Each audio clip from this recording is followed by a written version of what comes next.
Sisi tuna bahati kwamba nchi yetu imejengwa katika misingi imara, katika misingi bora iliyoasisiwa na wazee wetu, hayati Mwalimu Julius Kambarage Nyerere, lakini na hayati Sheikh Amani Abedi Karume. Misingi ambayo imejengwa na waasisi wetu ndiyo ambayo inalisaidia taifa letu mpaka hivi sasa. Tanzania, nchi yetu bado ina umoja. Wananchi wa mkoa wa Songwe bado ni wamoja.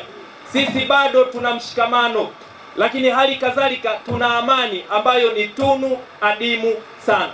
Katika kipindi chote cha historia ya nchi yetu hatujawahi kupitia katika vipindi vigumu vya kuhatarisha ustawi wa taifa letu.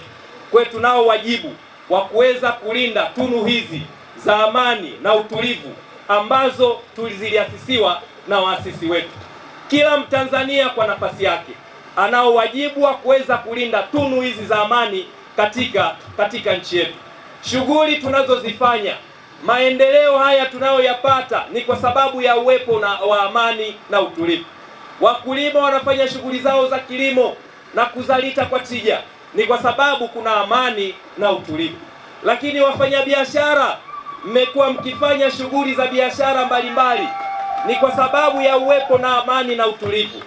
Wamachinga, ndugu zangu na rafiki zangu, nimekuwa nikikutana nanyi mkiwa na mizigo yenu, mnatembea kuanzia asubuhi mpaka jioni kujitafutia kipato, kwa sababu mnajua kwamba kwenye eneo letu la mkoa wa Songwe na Tanzania kwa ujumla kuna amani na utulivu.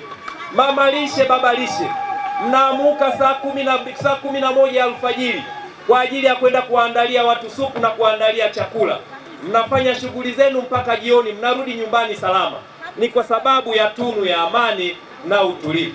Lakini ndugu zangu bodaboda, maafisa usafirishaji, ndugu zangu wa bajaji, mnaamuka asubuhi mapema, wakati mwingine mnalazimika kukesha kwa ajili ya kusafirisha abiria muweze kupata kipato kwa ajili ya maisha yenu, lakini muchangie katika maendeleo ya taifa letu.